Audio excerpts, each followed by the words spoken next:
달콤한 말씀, 행복한 하루. 오늘도 하나님 말씀 앞에 오신 강서 공동체 여러분, 환영합니다.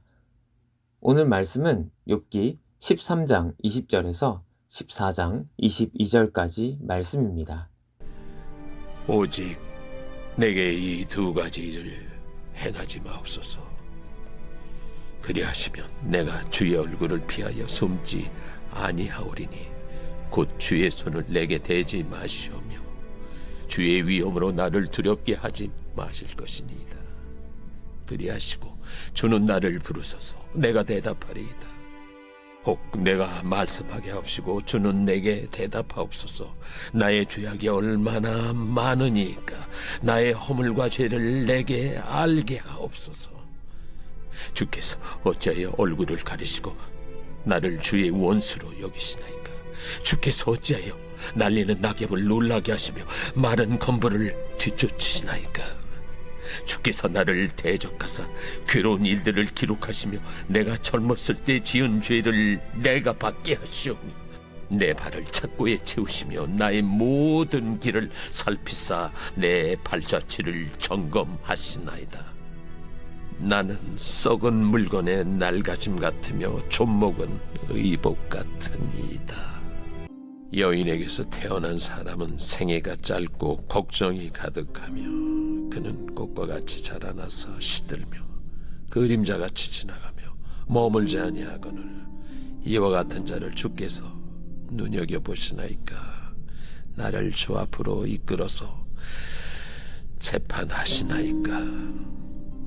누가 깨끗한 것을 더러운 것 가운데서 낼 수 있으리까. 하나도 없나이다. 그의 날을 정하셨고 그의 달수도 주께 있으므로 그의 규례를 정하여 넘어가지 못하게 하셨사온즉 그에게서 눈을 돌이켜 그가 품꿈같이 그의 날을 마칠 때까지 그를 홀로 있게 하옵소서. 나무는 희망이 있나니 찍힐지라도 다시 움이 나서 연한 가지가 끊이지 아니하며 그 뿌리가 땅에서 늙고 줄기가 흙에서 죽을지라도 물 기운에 움이 돋고 가지가 뻗어서 새로 심은 것과 같거니와 장정이라도 죽으면 소멸되나니 인생이 숨을 거두면 그가 어디 있느냐. 물이 바다에서 줄어들고 강물이 잦아서 마름같이 사람이 누우면 다시 일어나지 못하고 하늘이 없어지기까지 눈을 뜨지 못하며 잠을 깨지 못하느니라. 주는 나를 수월에 감추시며 주의 진노를 돌이키실 때까지 나를 숨기시고 나를 위하여 규례를 정하시고 나를 기억하옵소서. 장정이라도 죽으면 어찌 다시 살리이까.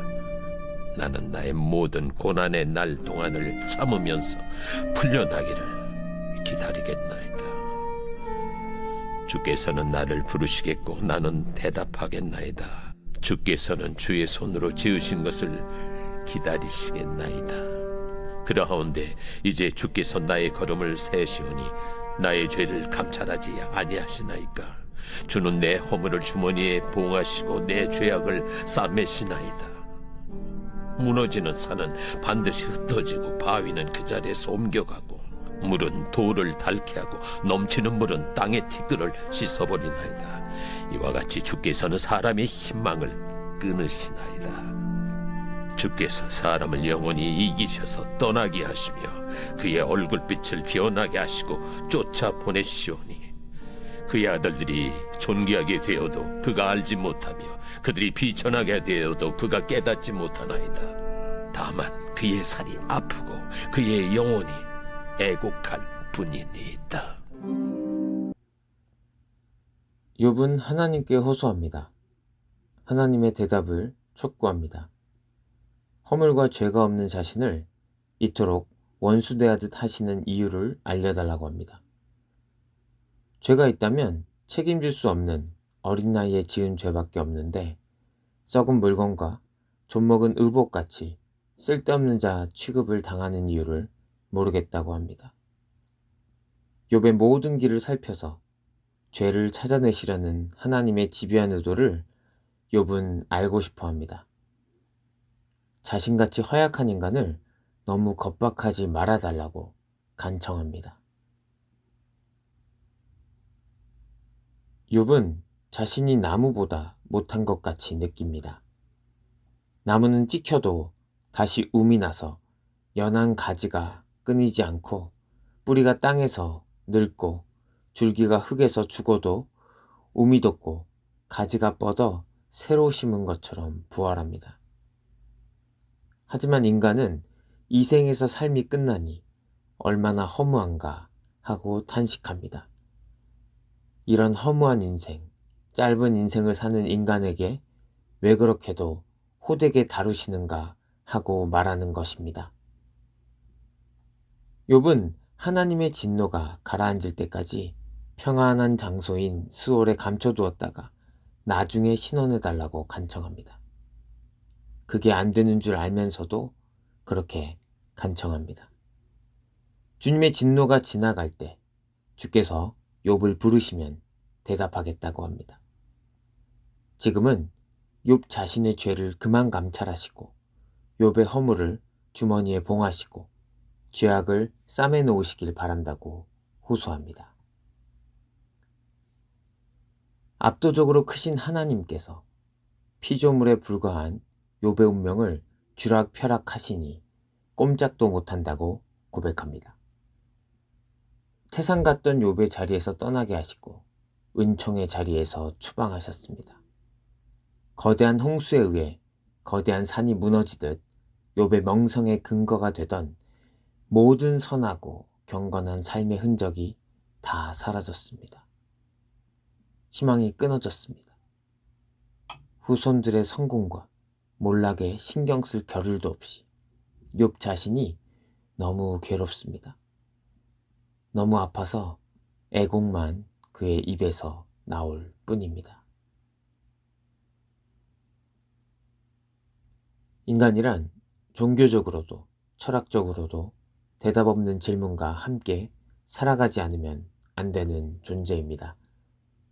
고난을 당할 때 그간 알고 있던 하나님에 대해 전혀 다른 경험을 하게 됩니다. 숨겨진 하나님을 만나기까지 고통스러운 시간을 보내야 할지도 모릅니다. 그때 필요한 마음은 무엇일까요? 욥은 고난 가운데 하나님께 무슨 죄를 지었는지 알게 해달라고 부르짖고 절망하고 토로하지만 하나님은 침묵하십니다. 고난이 오면 내면은 약해지고 누구도 나눌 수 없는 고독으로 외로워집니다. 관계도 소원해집니다. 숨어 계시는 하나님을 만나기까지 고독의 시간을 잘 감당해야 합니다. 하나님은 고난을 통해 주님 자신에 대한 인식을 새롭게 해주십니다. 지금껏 알았던 지식에서 더 놀랍고 깊은 알므로 이끄십니다. 그 시간이 말도 못할 정도로 고독하고 고통스러울 수 있습니다. 그래도 열쇠를 쥐고 계신 하나님을 만나겠다는 결심은 포기하지 맙시다. 포기하지 않는다면 더 놀랍고 깊은 하나님을 경험하게 될 것입니다. 사랑하는 강서침례교회 성도 여러분, 오늘도 하나님 안에서 포기하지 않는 하루 되시길 축복합니다.